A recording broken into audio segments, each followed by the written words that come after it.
حاضرین و ناظرین و ناظرات، السلام علیکم ورحمۃ اللہ وبرکاتہ۔ جیسا کہ آپ حضرات کو معلوم ہے، آج رات سے خوش نصیب لوگ اعتکاف کے لیے اپنے اپنے علاقے کی مسجد کے اندر تشریف فرما ہوں گے۔ اس لیے میں نے اعتکاف کی اہمیت اور اس کی فضیلت کے متعلق کچھ باتیں عرض کرنی ہیں۔ دعا فرمائے اللہ مجھ کو حق کرنے کی توفیق عطا فرمائے اور ہم سب کو اس پر عمل پیدا ہونے کی بھی توفیق عطا فرمائے۔ پہلے بارے میں اللہ تبارک و تعالیٰ نے ارشاد فرمایا وَعَهِدْنَا إِلَىٰ إِبْرَاهِيمَ وَإِسْمَاعِيلَ أَن طَهِّرَا بَيْتِيَ لِلطَّائِفِينَ وَالْعَاكِفِينَ وَالرُّكَّعِ السُّجُودِ۔ ہم نے حضرت ابراہیم اور حضرت اسماعیل علی نبینا وعلیہ السلام سے یہ عہد لیا، انہیں تاکیدی حکم دیا اس بات کا کہ تم میرے گھر بیت اللہ شریف، کعبہ شریف، مسجد حرام کو خوب صاف ستھرا کرو۔ اس لیے للطوافین، طواف کرنے والوں کے لیے، والعاکفین اور اعتکاف کرنے والوں کے لیے، والرکع السجود، رکوع سجود کرنے والوں کے لیے۔ اس آیت میں جو سب سے پہلی اہم بات اللہ پاک نے بیان فرمائی وہ یہ کہ اللہ تعالیٰ کے گھر کو صاف ستھرا رکھنا اللہ کے نبیوں کو بھی حکم ہے، اللہ کے نبیوں کو حکم ہے۔ اللہ نے خود فرمایا اے اسماعیل، ابراہیم، تم میرے گھر کو صاف ستھرا رکھو اور اس کی صفائی کو رکھو۔ جس سے معلوم ہوا مسجد کی صفائی کرنے والا اللہ تعالیٰ کے ہاں بہت بڑے مرتبے والا ہے۔ اگرچہ ہمارے ہاں مسجد کے خادم، مسجد کی صفائی کرنے والے اور مؤذن کی کوئی حیثیت ہماری نظروں میں نہیں ہوتی، لیکن یاد رکھیے مسجد کی صفائی کرنے والا اور مسجد کی دیکھ بھال کرنے والا، مسجد کا چاہے وہ متولی ہو، چاہے وہ صدر ہو، چاہے وہ خزانچی ہو، چاہے وہ مسجد کا صفائی کرنے والا ہو، اللہ تعالیٰ کے ہاں ان سب کا بہت بڑا مرتبہ ہے۔ اور اللہ تعالیٰ اپنے گھر کی صفائی کے لیے اپنے خاص بندوں کو چنتا ہے۔ ہر ایک کے نصیب میں اللہ تعالیٰ کے گھر مسجد کی صفائی نہیں ہوتی، اور ہر ایک کی قسمت میں مسجد کا متولی ہونا، صدر ہونا، خزانچی ہونا، خادم ہونا نہیں ہوتا۔ تو اس لیے یہ ذرا سبق لیتے چلیے کہ مسجد کی صفائی کرنا یہ ایک ایسا اہم کام ہے جو اللہ پاک اپنے محبوب بندوں کو عطا فرماتا ہے۔ تو اس طرح حضرت ابراہیم علیہ السلام، حضرت اسماعیل علیہ السلام کو حکم ہوا تم میرے گھر کو پاک صاف کرو اور صاف ستھرا رکھو۔ اس طرح حضرت گرامی انبیاء علیہ السلام کا طریقہ ہے مسجد کی صفائی کرنا، اور ان کی سنت ہے۔ حضرت ابراہیم علیہ السلام نے صفائی فرمائی، حضرت اسماعیل علیہ السلام نے مسجد کی صفائی فرمائی، ہمارے آقا کریم صلی اللہ علیہ وسلم نے مسجد کی صفائی فرمائی۔ لہذا آج اگر کسی کو کہا جائے یا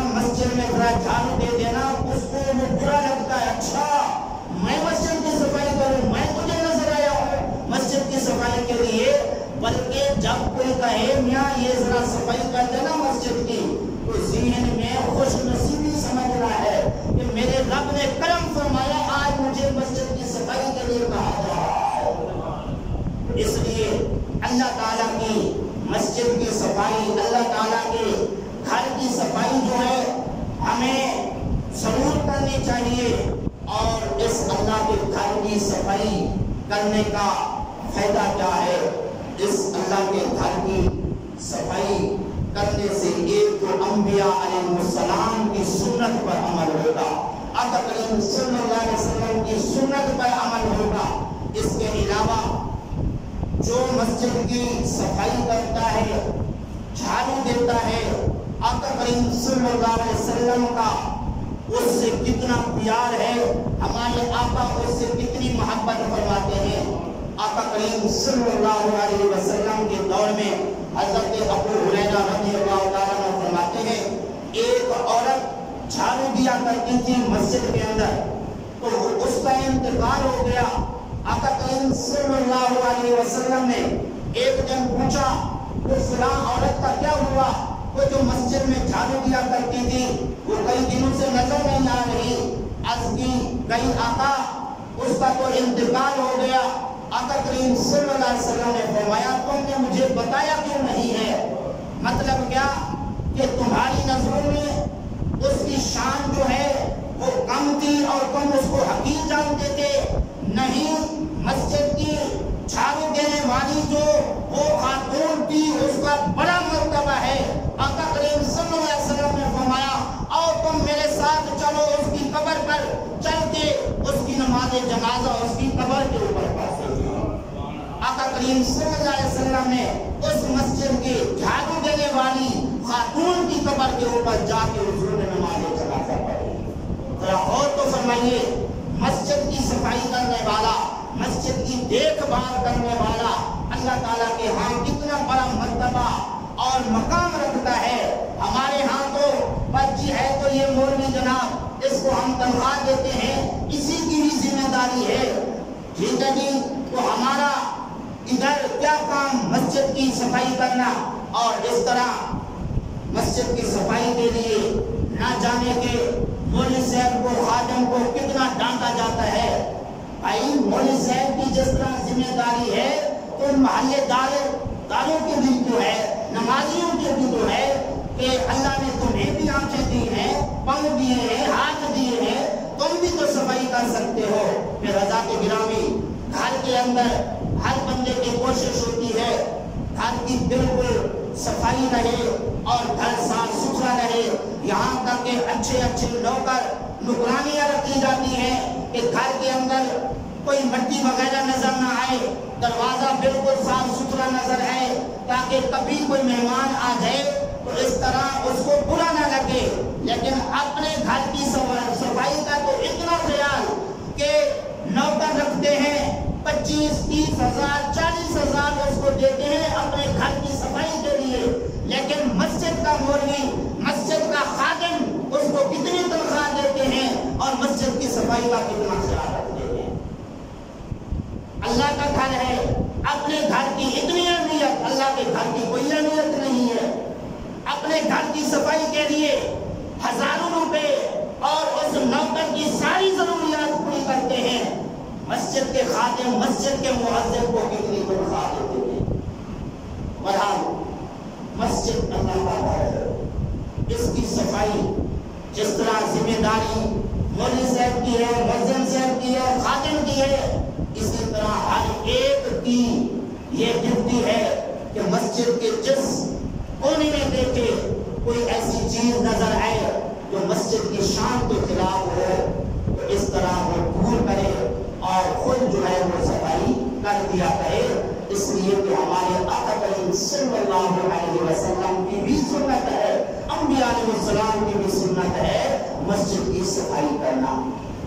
اور کچھ لوگ جب مسجد کی انتظامیہ میں آتے ہیں ان کی پہلے والی کیفیت نہیں رہتی، وہ سمجھتے ہیں ہم پورے محلے کے ٹھیکیدار ہو گئے ہیں، اب ہماری مرضی ہے، ہماری من مانی ہے، جو کچھ ہم کریں ہماری مرضی چلے گی۔ یاد رکھیے جو بندہ مسجد کی انتظامیہ میں آتا ہے، مسجد کا متولی بنتا ہے، مسجد کا خادم بنتا ہے، اس کے دل کے اندر تکبر نہیں آنا چاہیے، بلکہ اپنے آپ کو صدر نہ سمجھے، مسجد کا متولی نہ سمجھے، بلکہ اللہ کے گھر کا اپنے آپ کو خادم سمجھے کہ میرے رب نے کرم فرمایا ہے، مجھے اپنے گھر کی خدمت کے لیے موقع عطا فرما دیا ہے۔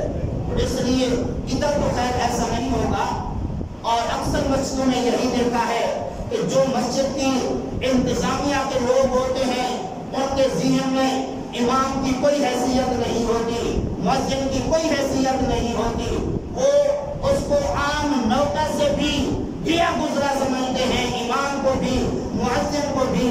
حضرات گرامی، یہ امام ہے اور یہ مؤذن ہے جس کی شان اور مقام اللہ تعالیٰ کے ہاں کتنا ہے، آئیے ذرا غور سے سنیے۔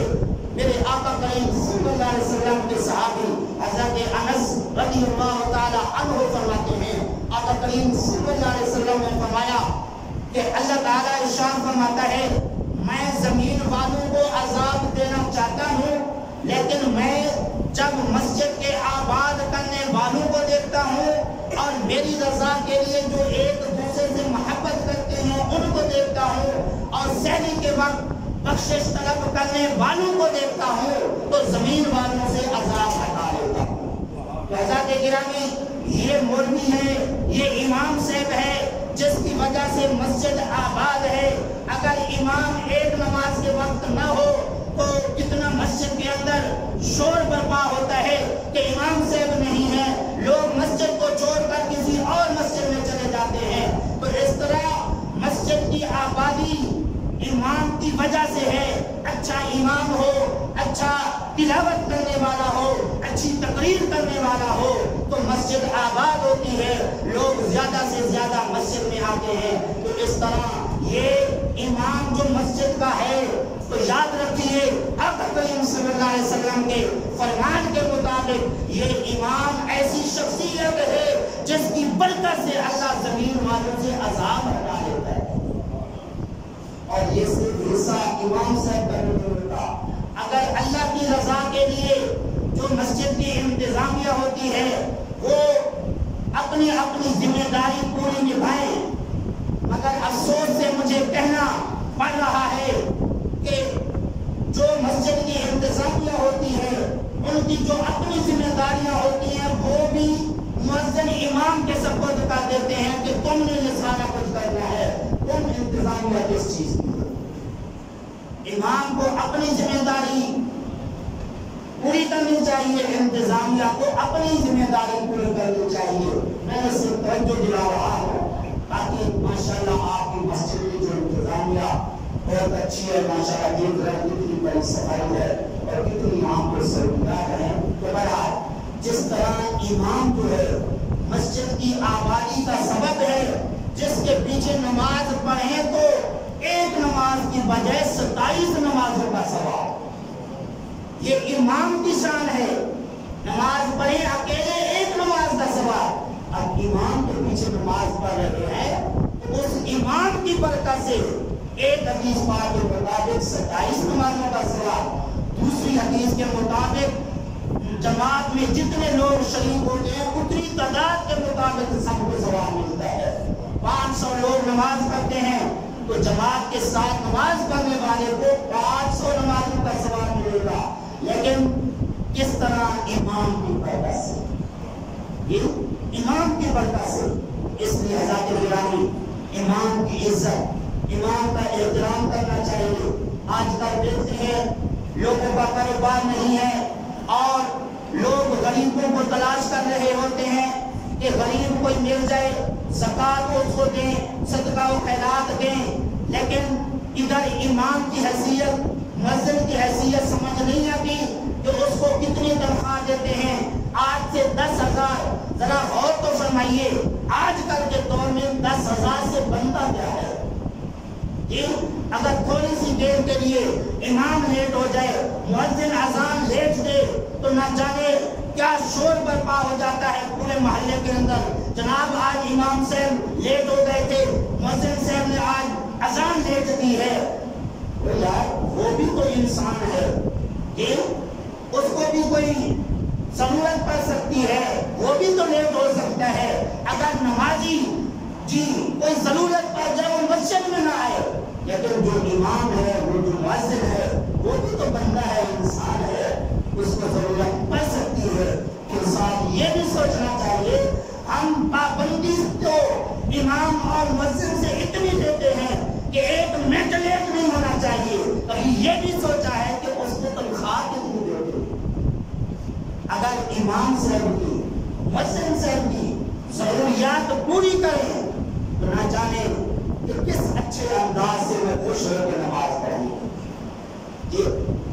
معاشی طور پہ جب امام پریشان ہوگا تو یاد رکھیے وہ بھی نماز کے اندر پریشان ہوگا، توجہ اس کی اپنی معاش کی طرف ہوگی، خشوع خضوع کے ساتھ نماز پڑھتا رہے گا، آخر کار نماز کے اندر بھول بھی جائے گا۔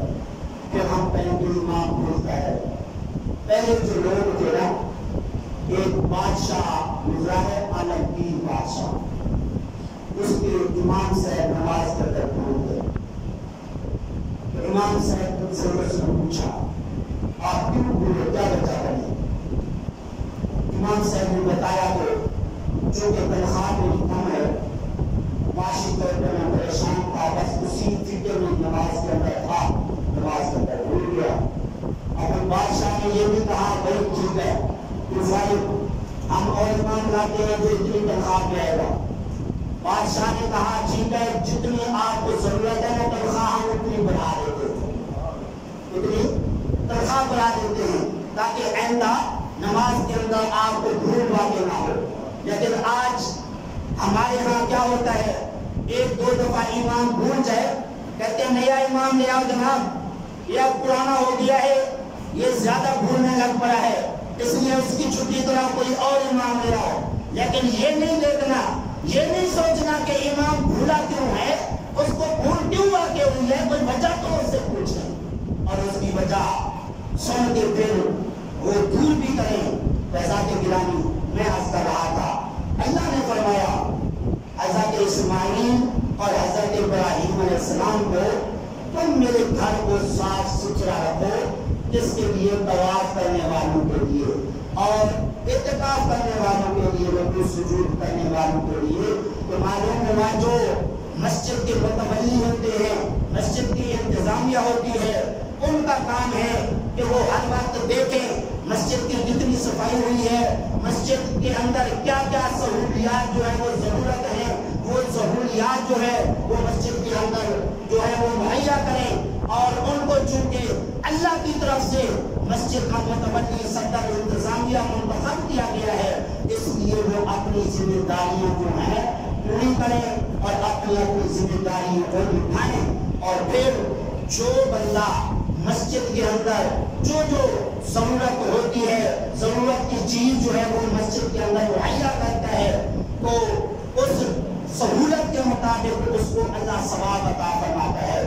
سورۃ الناظرین میں یہ حدیث شریف درج ہے، آقا کریم صلی اللہ علیہ وسلم نے فرمایا جو ماہ رمضان المبارک میں مسجد کے اندر روشنی کا انتظام کر دیتا ہے، چاہے وہ بلب لگا دیتا ہے، چاہے بجلی کا میٹر لگوا دیتا ہے، چاہے وہ مسجد کے اندر روشنی کے لیے بیرن کرا دیتا ہے، لفظ کے روشنی کے لیے کوئی بھی سبب اختیار کر کے مسجد کے اندر روشنی کا وہ سبب بنتا ہے، تو فرمایا ایسے آدمی کے لیے جو مسجد کے اندر روشنی کا انتظام کرتا ہے، اللہ اس کی قبر کے اندر نور پیدا فرما دے گا، اس کی قبر روشن اور مزین رہے گی۔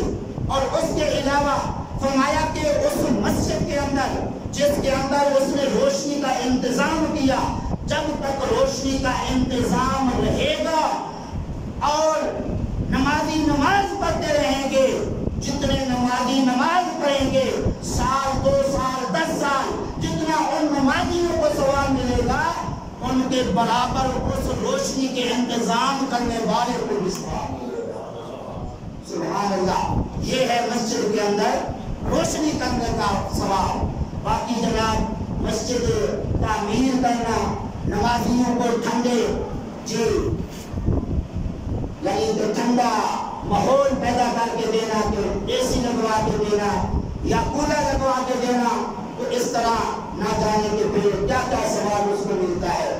اتنا نہیں، آگے سنیے، فرمایا مسجد کے اندر روشنی جو کرتا ہے اس پہ اللہ کے فرشتے درود بھیجتے رہتے ہیں، اور عرش الہی کو اٹھانے والے فرشتے مسجد کے اندر روشنی کا انتظام کرنے والے کے لیے بخشش کی دعا کرتے رہتے ہیں، اب تک جب تک وہ روشنی کا انتظام رہتا ہے۔ سبحان اللہ، اس لیے انتظامیہ بھی بڑے خوش نصیب ہیں اور مؤذن امام بھی بڑے خوش نصیب ہیں کہ اللہ نے ان کو اپنے گھر کی رکھوالی کے لیے، اپنے گھر کی حفاظت کے لیے، اپنے گھر کی آبادی کے لیے چن لیا ہوا ہے۔ تو حضرات گرامی، بعض اوقات مولویان کرام جو ہیں جب مسجد سے باہر نکلتے ہیں نا، سر سے ٹوپی اتار لیتے ہیں تاکہ کوئی ہمیں بول نہ سمجھے، یہ بھی بعض اوقات دیکھا گیا ہے۔ لیکن میں ان سے گزارش کروں گا، اپنے آپ کو مسجد کا مولوی سمجھ کے اپنے آپ کو حقیر نہ سمجھیں، بلکہ اللہ نے جس منصب پر آپ کو رکھا ہے ایسا منصب کسی اور کو نہیں ملا ہوا ہے۔ اللہ نے اپنے گھر کی چوکیداری جو ہے عطا فرما دی ہے، اپنے گھر کی حفاظت کی توفیق دے دی ہے، نماز پڑھانے کی توفیق دے دی ہے۔ یہ جو حضرات گرامی، کبھی پھر موقع ملا تو عرض کروں گا کہ صحابہ کرام مسجد کے امام کی کتنی ویلیو سمجھتے تھے، کتنی عزت کرتے تھے۔ بہرحال میں عرض کر رہا تھا، اللہ نے فرمایا اے اسماعیل، اے ابراہیم، تم میرے گھر بیت اللہ شریف کی صفائی ستھرائی رکھو، ان کے لیے جو لوگ طواف کرنے آئیں گے، اعتکاف کریں گے، نماز پڑھیں گے، تو پتہ چلا کہ اعتکاف کرنے والے لوگوں کے لیے بھی مسجد کے اندر سہولیات مہیا کرنی چاہیے کہ جس سے مسجد کی صفائی بھی رہے، اور باقی جو اعتکاف والوں کے لیے سہولیات ہیں آپ اچھی طرح جانتے ہیں، وہ بھی مہیا کریں، کیونکہ آج شام کو لوگ بیٹھ جائیں گے، اس لیے اب دیکھیں کہ کیا کیا یہاں کی ضرورت ہے، وہ ضرورت جو ہے ان اعتکاف والوں کے لیے مہیا کریں۔ باقی دوسری بات جو اس آیت سے معلوم ہوئی وہ یہ کہ اعتکاف جو ہے یہ بڑی پرانی عبادت ہے، یہ صرف ہمارے دین اسلام میں اور ہماری شریعت میں نہیں، بلکہ یہ تو حضرت ابراہیم علیہ السلام کے دور سے اعتکاف کی عبادت جو ہے وہ چلی آ رہی ہے۔ اس لیے اللہ نے فرمایا اعتکاف کرنے والوں کے لیے میرے گھر کو صاف ستھرا کر دے۔ اس طرح یہ جو اعتکاف ہے حضرت ابراہیم علیہ السلام نے کیا، حضرت اسماعیل علیہ السلام نے کیا، حضرت موسیٰ علیہ السلام نے کیا۔ حضرت موسیٰ علیہ السلام جب تورات لینے کے لیے وہ طور پر گئے تو وہاں پہ 40 دن کا اعتکاف کیا۔ ہمارے آقا کریم صلی اللہ علیہ وسلم نے اعلان نبوت سے پہلے بھی اعتکاف فرمایا اور اعلان نبوت کے بعد بھی اعتکاف فرمایا۔ 6 ماہ غار حرا میں ہمارے آقا کریم صلی اللہ علیہ وسلم اعتکاف کرتے رہے، جب تک اعلان نبوت نہیں فرمایا تھا، قرآن نازل نہیں ہوا تھا، وحی نہیں آئی تھی، اس وقت تک 6 مہینے آقا کریم صلی اللہ علیہ وسلم نے غار حرا میں اعتکاف فرمایا۔ پھر جب اعلان نبوت فرمایا، اعلان نبوت کے بعد ہمارے آقا کریم صلی اللہ علیہ وسلم نے اعتکاف فرمایا، اور اس اعتکاف کو آقا کریم صلی اللہ علیہ وسلم نے اپنے ظہری نثار تک جو ہے کبھی چھوڑا نہیں ہے، جیسا کہ ابن ماجہ شریف میں، مشکوہ شریف میں یہ حدیث ہے۔ حضرت عائشہ صدیقہ رضی اللہ عنہا فرماتی ہیں کانا یا تاکہ جو فی العشر الاواخر، آقا کریم صلی اللہ علیہ وسلم آخری عشرے کا اعتکاف فرماتے رہے ہیں۔ کس آخری عشرے کا؟ من رمضان، ماہ رمضان کے آخری عشرے کا۔ کب تک؟ حتی توفاہ اللہ، یہاں تک کہ اللہ نے آپ کو وفات دے دی، یعنی آقا کریم صلی اللہ علیہ وسلم اپنی وصال تک جو ہے وہ اعتکاف کرتے رہے۔ تو معلوم ہوا یہ اعتکاف جو ہے ایسی پیاری عبادت ہے جس کو آقا کریم صلی اللہ علیہ وسلم نے اعلان نبوت سے پہلے بھی کیا اور اعلان نبوت کے بعد بھی کیا، اور بلکہ آقا کریم صلی اللہ علیہ وسلم سے ایک مرتبہ سفر میں ہونے کی وجہ سے اعتکاف نہیں ہو سکا، اگلے سال آقا کریم صلی اللہ علیہ وسلم نے 20 دن کا اعتکاف کیا۔ تو یعنی 10 دن کا وہ جو پہلے نہیں کر سکے اور 10 دن کا اسی رمضان کا، اور بلکہ آقا کریم صلی اللہ علیہ وسلم کا جب وصال پار ہونا تھا، جس سال حضور کا وصال ہونا تھا، اس سال ماہ رمضان میں آقا کریم صلی اللہ علیہ وسلم نے 20 دن کا اعتکاف فرمایا۔ حالانکہ پہلے 10 دن کا فرماتے تھے، قرآن پاک بھی دور ایک مرتبہ حضرت جبریل سے فرماتے، لیکن وصال والے سال آقا کریم صلی اللہ علیہ وسلم نے حضرت جبریل سے قرآن پاک بھی 2 مرتبہ دور فرمایا، اعتکاف بھی 20 دن کا کیا۔ تو معلوم ہوا کہ اعتکاف ایسی عبادت ہے جس کو آقا کریم صلی اللہ علیہ وسلم بہت پسند فرماتے تھے، اور اس طرح آقا کریم صلی اللہ علیہ وسلم نے زندگی بھر اس اعتکاف کو چھوڑا نہیں ہے۔ اور پھر یہ جو آخری اشرا ہے ماہ رمضان کا، جس کا آقا کریم صلی اللہ علیہ وسلم نے اعتکاف کبھی نہیں چھوڑا، بجائے اس کے کہ ایک مرتبہ مجبوری کے بعد رہ گیا، تو اس آخری اشرے میں ہمارے آقا کریم صلی اللہ علیہ وسلم کتنی محنت فرماتے، کتنی کوشش فرماتے۔ حضرت عائشہ صدیقہ رضی اللہ عنہا فرماتی ہیں، کانا یجتہد فی العشر الاواخر ما لا یجتہد فی غیرہ۔ آقا کریم صلی اللہ علیہ وسلم ماہ رمضان المبارک کے آخری عشرے میں اتنی محنت فرماتے، اتنی کبھی کسی اور دن میں نہیں فرمائی۔ وہ کیا محنت تھی؟ ایک اور حدیث میں اس کی وضاحت فرماتی ہے، حضرت عائشہ صدیقہ رضی اللہ عنہا فرماتی ہے، اذا دخل العشر، آقا کریم صلی اللہ علیہ وسلم جب ماہ رمضان کا آخری عشرہ شروع ہو جاتا، شدہ میزارہ اپنا تہ بند کس لیتے تھے۔ تہ بند کس لینے کا کیا مطلب؟ یعنی عبادت کے لیے اچھی طرح تیار ہو جاتے تھے۔ وَأَحْيَا لَيْلَهُ، اور پوری رات آپ قیام فرماتے۔ وَأَيْقَظَ أَهْلَهُ، اپنے گھر والوں کو بھی اس آخری عشرے میں جگاتے رہتے تھے۔ تو معلوم ہوا آخری عشرے کے اندر بہت زیادہ ہمیں محنت کرنے کی ضرورت ہے، زیادہ سے زیادہ عبادت کرنے کی ضرورت ہے، اپنے گھر والوں کو بھی عبادت کے لیے جگانے کی ضرورت ہے، اس لیے کہ ہمارے آقا کریم صلی اللہ علیہ وسلم خود بھی جاگتے تھے اور اپنے گھر والوں کو بھی رات کو جگا کر ان سے بھی عبادت کرواتے۔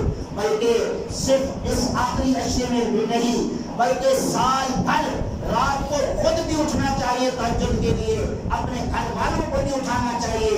ہمارے آقا کریم صلی اللہ علیہ وسلم کا فرمان ہے، اللہ تعالیٰ اس شخص پر رحم فرمائے جو رات کو خود تہجد کے لیے اٹھتا ہے، اپنی بیوی کو بھی اٹھاتا ہے، اگر وہ نہ اٹھے تو پانی کے چھٹے مار کے اس کو بھی بیدار کرتا ہے، اللہ اس پہ رحم فرمائے۔ اسی طرح فرمایا اس عورت پر بھی اللہ رحم فرمائے جو خود تہجد گزار ہے، اپنے شوہر کو بھی اٹھاتی ہے، نہ اٹھے تو پانی کے چھٹے مار کے اس کو بھی بیدار کر کے اس سے بھی نماز تہجد پڑھواتی ہے۔ اس طرح حضور کی اس دعا کا وہ بندہ مستحق ہو جائے گا جو رات کو اٹھے اور اپنی بیوی کو بھی اٹھائے یا بیوی اپنے خاوند کو اٹھائے تہجد کی نماز کے لیے۔ تو بہرحال ہمارے آقا کریم صلی اللہ علیہ وسلم کی جو سنت ہے آخری عشرے کے اندر زیادہ سے زیادہ عبادت کرنا، وہ کوشش کرنی چاہیے۔ خصوصاً جو اعتکاف والے لوگ ہیں نا، میں تو جس مسجد میں دیکھا ہے، ویسے میں آپ کی بات کر رہا ہوں، آپ اچھی طرح جانتے ہیں، اعتکاف کے لیے شاید لوگ اس لیے بیٹھتے ہیں کہ یہاں پہ کھانا وانا بہت زیادہ ملے گا۔ بلکہ ایک مسجد میں تھا، ویسے میں افسوس کا ہو یا ویسے خبر سمجھو، ایک مسجد میں تھا بلال گنج کے اندر، وہاں پہ طرح اعتکاف کرنے والوں کے لیے جناب کہیں دیسی مرغیاں آ رہی ہیں، جناب بکرے آ رہے ہیں، جناب فلان چیز آ رہی ہے، وہ رات جب صبح کو کھا پی کے جناب ساری رات سارا دن جناب سو رہے۔ میں نے کہا یار یہ اعتکاف کا تقاضا تو نہیں ہے، اعتکاف کے لیے آئے ہیں اللہ کو راضی کرنے کے لیے، یہاں پہ عبادت کریں، تلاوت کریں، تو ذکر و اذکار کریں، یہاں پہ کھانے کے لیے تو آپ لوگ نہیں ہیں۔ اتنی سی بات کرنے سے میری مسجد سے چھٹی ہو گئی۔ کہتے تم نے ایسی بات کی کیوں ہے؟ ہماری مرضی ہے، تم ہمارے امام ہو، ہمارے نوکر ہو، ہم تمہیں تنخواہ دیتے ہیں، تمہیں کیسی ضرورت ہوئی ہے ایسی بات کرنے کی؟ ذرا غور فرمائیں، آقا کریم صلی اللہ علیہ وسلم آخری عشرہ اس حال میں گزاریں، ساری رات جاگ کے اللہ کی عبادت کریں، اپنے گھر والوں کو جگائیں، ان سے عبادت کروائیں، لیکن اللہ کے گھر میں بیٹھ کے کھانے پینے کا پروگرام ہی کرنا ہے تو پھر گھر نہیں ہے۔ اللہ کا گھر کھانے کے لیے تو نہیں ہے، یہاں اللہ کی عبادت کے لیے آئے ہیں۔ تو جو اعتکاف کا حق ادا کرتا ہے جی تو اس کے لیے کیا ہے، آئیے ذرا سنیے۔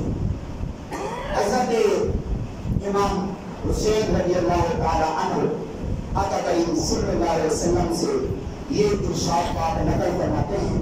آقا کریم صلی اللہ علیہ وسلم نے فرمایا من اعتکف عشرا فی رمضان کان کا حجتین و عمرتین، کہ جو شخص ماہ رمضان المبارک کے عشرے کا یعنی آخری عشرے کا اعتکاف کرے گا اسے 2 حج اور 2 عمروں کا ثواب ملے گا۔ 2 حج اور 2 عمروں کا ثواب ملے گا۔ وہ 2 حج اور 2 عمرے ویسے کرنے چاہے پیسے بھی لگیں گے، نہ جانے قبول بھی ہو یا نہ ہو، اعتکاف اگر اللہ کی رضا کے لیے کرے گا 2 حج 2 عمرے جو مقبول ہوتے ہیں ان کا ثواب اس کو ملے گا۔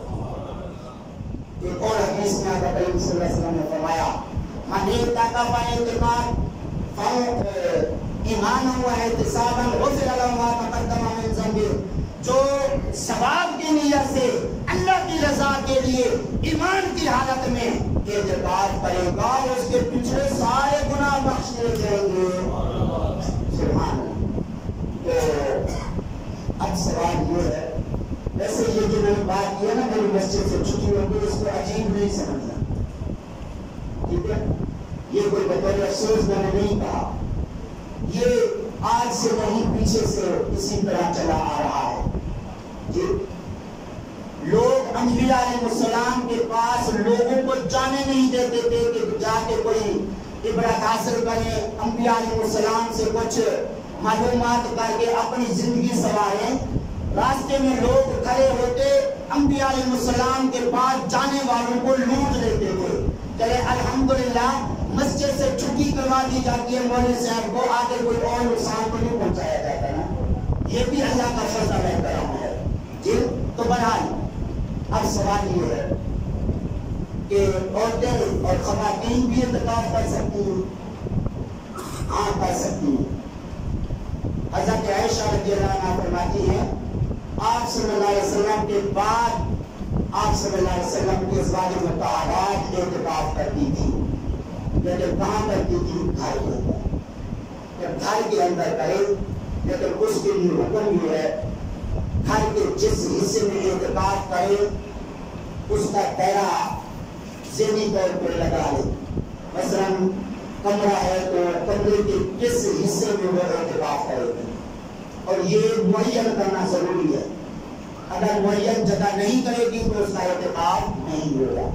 اس لیے کمرے میں یا حویلی میں ذہن میں جس جگہ کو اعتکاف کرنا ہے اس جگہ کو پہلے متعین کرے، اتنی جگہ میری اعتکاف گاہ ہے، میں ادھر اعتکاف کرنا ہے، اور اس کے بعد پھر اس جگہ سے باہر بلا وجہ نہ نکلے، بلا وجہ نہ نکلے۔ وجہ کیا کہ قضاء حاجت کے لیے یا کوئی مجبوری اور ہے کہ جی اس کے بغیر مقام نہیں ہو سکتا ہے، تو اس کے لیے جو ہے وہ اس جگہ سے نکل سکتی ہے۔ اگر بلا وجہ نکلے گی تو اس کا اعتکاف ٹوٹ جائے گا۔ اسی طرح مسجد سے کوئی بلا وجہ باہر معتکف اعتکاف کرنے والا نکلے گا تو اس کا اعتکاف بھی ٹوٹ جائے گا۔ سمجھا گے؟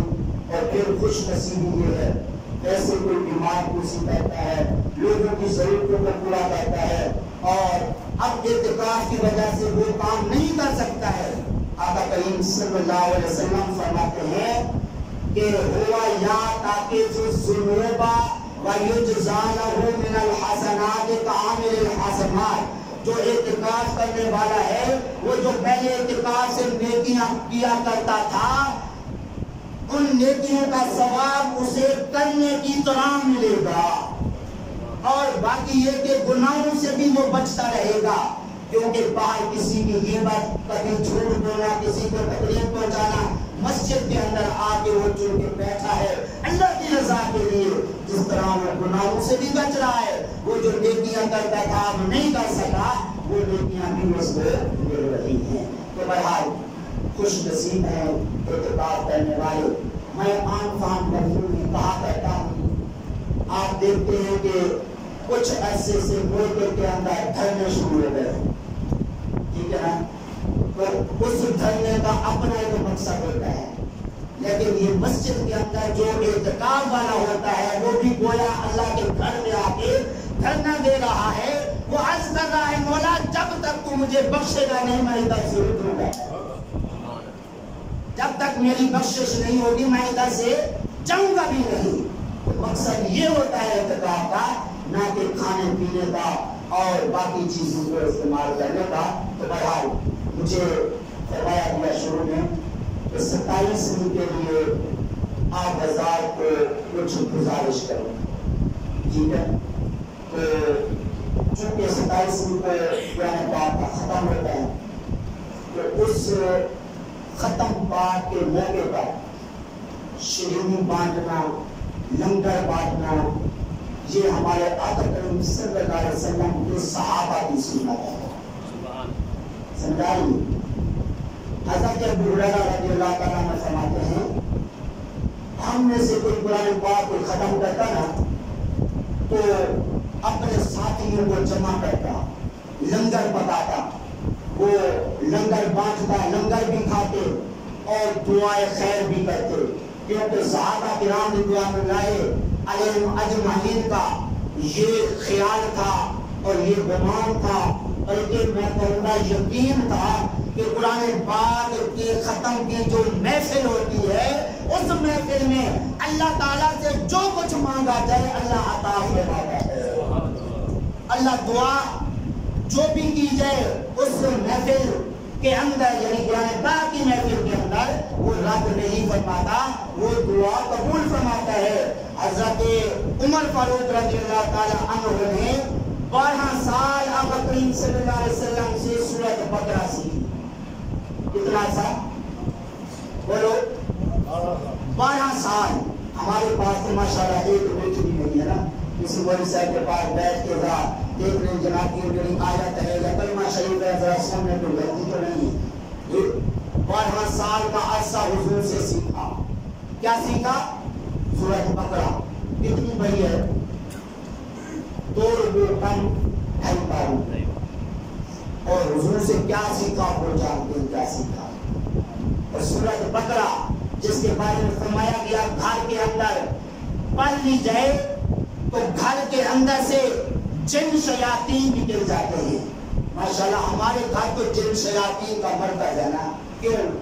کبھی ہم نے جرأت ہی نہیں کی قرآن پاک گھر میں پڑھنے کی، ویسے گھر کے اندر قرآن پاک رکھا ہوگا کہ سال کے بعد دیکھتے ہیں قرآن پاک کہاں پر ہے، وہ بھی کیا معلوم کہ سال کے بعد بھی دیکھنے کا موقع ملتا ہے نہیں۔ قرآن پاک کے اوپر نہ جانے کتنی مٹی چلی ہوتی ہے، مگر اپنے کپڑے ہیں ان کے لیے خاص جگہ بنائیں گے کہ مٹی اندر نہ آ سکے، فنکشن پہ جانا ہے تو کپڑے صاف ستھرے ہوں۔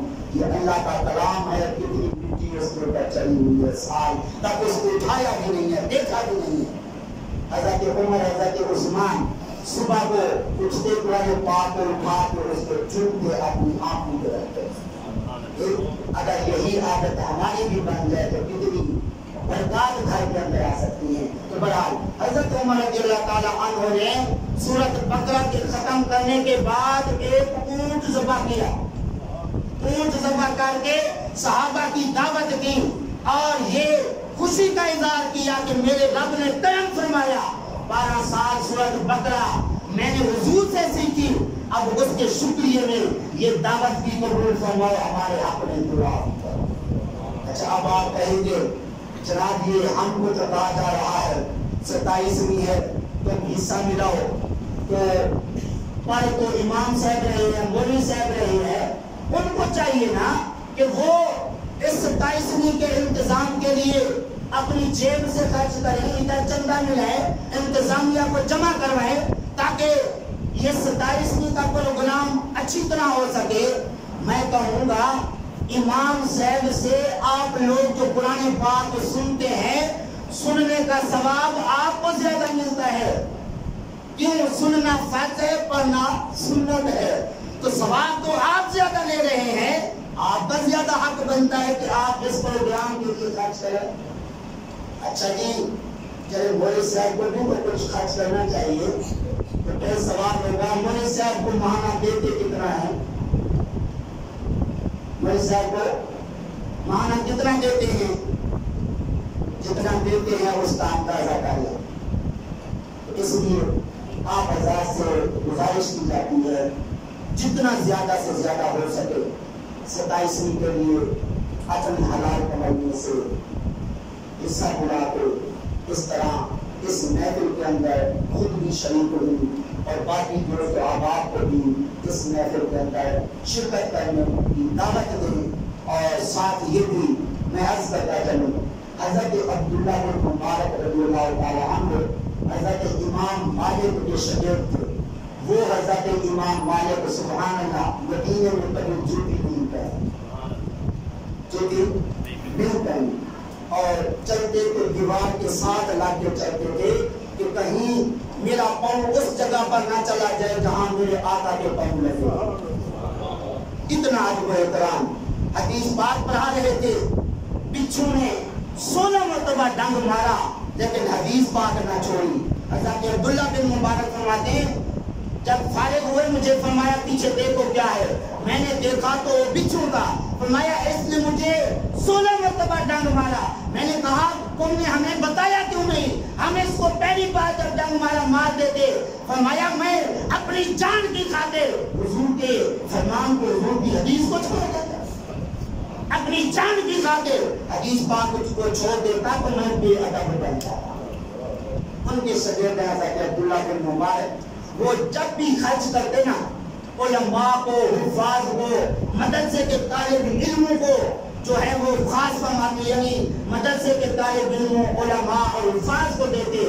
وجہ لوگوں نے پوچھی، فرمایا اور لوگ جو غریب ہیں وہ تو کما کے کسی سے علم مانگ کے اپنا گزارا کر سکتے ہیں، یہ مدرسے کے طالب علم ہیں یا استاد ہیں، مسجد کے امام صاحب ہیں، اگر ان کو ہم کچھ نہیں دیں گے تو پھر علمی کام رہ جائے گا۔ یہ طالب علم ہے کمانے کے لیے جائیں گے، علماء کمانے کے لیے جائیں گے، اور اس طرح امام صاحب ٹیوشن پڑھا کے ادھر ادھر گھوم پھر کے جب اپنا وقت گزاریں گے، مسجد کی جو اس کی ذمہ داری ہے وہ پوری نہیں نبھا سکیں گے۔ اس لیے ہم علمی کام پڑھانے کے لیے ان علماء کو، حفاظ کو دیا کرتے ہیں۔ تو اس لیے حضرات گرامی الحمدللہ اللہ کے فضل سے اس وقت بندہ ناچیز کو 4 مدرسے چلا رہا ہے، 4 مدرسے۔ یہ جب سے میں نے کہا نا کہ مسجد سے میری چھٹی ہو گئی ہے، مسجد سے چھٹی، بلکہ آخری جو مسجد تھی اب تو میں کسی مسجد میں نہیں، آخری مسجد سے جو چھٹی ہوئی نا اس میں مجھے جواب دیا گیا 24 تاریخ کو، اور کہا گیا 1 تاریخ کو مکان بھی خالی کر دینا ہے اور اس کے بعد مسجد میں بھی نہیں آنا ہے۔ 12 سال خدمت کے بعد اس قابل ہو گیا کہ اب مسجد میں جانے کے قابل ہوں۔ یہ ہے ہماری دنیا کے معاشرے کے اندر ایمان کی حیثیت۔ اور پھر کسی کے ذہن میں آئے گا شاید وہ شاید تیرے سے کوئی بدل ہوا ہوگا، اب بھی آپ جا کے پوچھ سکتے ہیں، اللہ کے فضل سے کوئی ایسا بندہ نہیں ہوگا جو کہے گا اس نے یہ قبول کیا۔ ہاں البتہ یہ ہے مدرسہ بنا لیا ہے تو یہ کہا جا رہا ہے، کہا جاتا رہے گا کہ مولوی صاحب 10,000 روپیہ تنخواہ لیتا تھا تو یہ اتنا بڑا مدرسہ کہاں سے بنا لیا؟ یہ مسجد کے پیسے لگا، مسجد کی انتظامیہ الگ، خزانچی الگ، میرا اس سے کوئی تعلق بھی نہیں، لیکن کیا وجہ کہ مدرسہ مولوی صاحب ہمارا محلے دار ہو گیا 10,000 روپے والا۔ افسوس ہے آج کل کوئی محلے دار، کوئی ٹھیکے دار ہو، لاکھوں روپے کروڑوں روپے کما لے، کئی پلاٹ خرید کا لے، کوئی اس سے نہیں پوچھتا کہ تو اتنے پیسے کہاں سے لے آیا ہے۔ ایک مولوی صاحب ہے جو اللہ کی رضا کے لیے مدرسہ بنا لیتا ہے یا مسجد بنا لیتا ہے، اس کے اوپر اتنے الزامات کیوں اور اس کے لیے اتنی باتیں کیوں؟ تو کم از کم وہ مولوی صاحب زندہ ہوتا ہے، اس سے پوچھ بھی لینا چاہیے مولوی صاحب اتنے پیسے کہاں سے آئے، یہ مدرسہ کہاں سے بنایا؟ تو وہ بتا سکتا ہے، وہ تحقیق سے بات بتا سکتا ہے کہ یہ کہاں سے بنایا۔ اس لیے حضرات گرامی، جب تک علماء کی عزت نہیں ہوگی، یاد رکھیں جس طرح آج ظالم بادشاہ ہم پہ مسلط ہیں، اسی طرح مسلط رہیں گے۔ آقا کریم صلی اللہ علیہ وسلم نے فرمایا جو عالم سے بھاگے گا، عالم کی حیثیت نہیں سمجھے گا، اللہ ظالم حکمرانوں کو قوم پہ مسلط کر دے گا اور ان کی روزی سے برکت اٹھا دے گا جب مریں گے تو بغیر ایمان کے گئے۔ اس لیے اس طرح ضرور توجہ فرمائیں، علماء کی شان سمجھیں، علماء کی عزت سمجھیں اور علماء کے ساتھ تعاون کرنے کی کوشش کریں۔ اگر یہ علماء نہ ہوتے نا، آج کل ہم رائے راست پر نہ ہوتے۔ ایک ختم نبوت کے جو قانون کے متعلق کسی نے حرکت کی تھی، وہ کون آگے ہے؟ کون ہے؟ علماء ہے۔ اگر یہ علماء قدم نہ اٹھاتے تو ادھر ساری نزاعیت ہی جو ہے وہ پھیل گئی۔ حضرات گرامی، اللہ کی طرف سے علماء کا ادھر قوم کے اندر رہنا جو ہے یہ اللہ کی رحمت ہے۔